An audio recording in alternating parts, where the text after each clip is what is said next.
kamid ah bulshada degta gobolka Awdal oo maanta haweenka dhalinyarada aqoonyahanka waxgarad iyo odayaalba isku soo taagay inay la hadlaan warbaahinta waxba kama jiraan ku tilmaamaan hadal ka soo yeedhay dhigooga isku deegaanka yihiin maalintii shalay kaasoo ku ahdanaa cidda ku matali doonta deegaankaasi kursiga xildhibaanka golaha wakiilada jamhuuriyadda Soomaaliland doorashada 2021 dalkan ka dhacaysa dhalinyaradan aqoonyahanka isugu jiray wiilasha iyo gabdhaha odayaasha iyo waxgaradka ee maanta warbaahinta la hadlay ayaa si rasmi ah u bayaamiyay xildhibaanka golaha wakiilada ay u dooranayaan 2021 inuu yahay ambassador Idris kishalay toole hadlay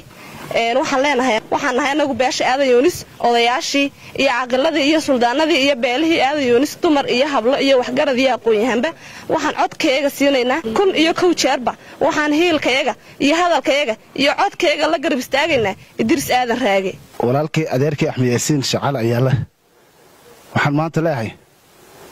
Axmed Yaasiin oo 15 sano ilmihii maalinta dhashana maanta codaynayo waxaan nasiib daraa inaad haddana mar labaad oo hamuun qabaa tiraahdo halkii un baan joogaa tolkay ay doorto taasi waa nasiib xumo tol ahaana waa nagu ceeb ummadaha kale reer Soomaaliland way nagu la yaabayaan Axmed Yaasiin dhaama tolkii miyaa laga waayay baaba deen nagu filan Axmed Yaasiin waxa leeyahay xilku waa wareegto ee ma hadhexel maantii waxaan doonaynaa inaad hor kacdo maanta oo dooranayno Idris inaad hor kacdo wixii naga qaldanaad noo saxdo oo hogaamiso ayaan doonaynaa u codayso laakiin maanta waa noo guul daro xildhibaankii 2005 la doortay inuu 2021 kana iraado xildhibaanun baan ahaanayaa doorta inuu beeshiga gacantii aan kuugu codaynay doorkii hore 2005 anaga nagu taalaa dad telefoon kuugu leh oo kuugu celinayna been ku sheegi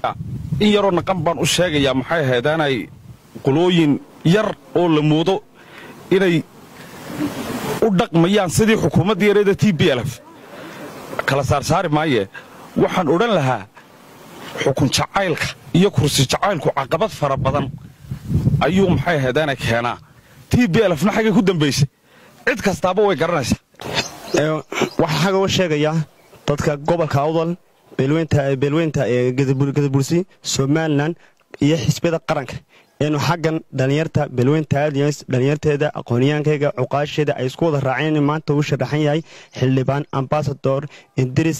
Raage taasoo maanta u garteen inuu hogaanka fuulo waxay dhalinyaradani fariin iyo warmurtiyeed u direen gudoomiye ku-xigeenka koobaad ee golaha wakiilada oo ay sheegeen inuu deegaankooda ka soo jeedo muddo 15 sano uu ku matalo kursigaasi haatanna ayna u dooranaynin mar labaad xildhibaan golo wakiilo iyagoo sheegay waa siday hadalka u dhigeen inuu raadsado gudoomiye ku-xigeenku kursi madaxweyne ku-xigeen ilaa madaxweynaha halkan waxaan kala hadlayaa Axmed Yaasiin Shacal ayaan le xildhibaan waan ku dooranay 2005 maanta waxaan moodayay inaad kursiga ka kortay oo madaxweyne iyo madaxweyne ku-xigeen raadinayso mustacdiin aanu ahayn maanta hadii aad madaxweyne ku-xigeen ma raadinay tiraadaan ku codeynano laakiin sayina been ku sheegin dadkan kula laba maanta xildhibaannimo iigu celiya weerna sheexan runada Axmed Yaasiin maanta nu kama filayn inaad tiraado waxaan sharaxay kol afraad golaha wakiilada waxaan anagu ka rajeeyno noo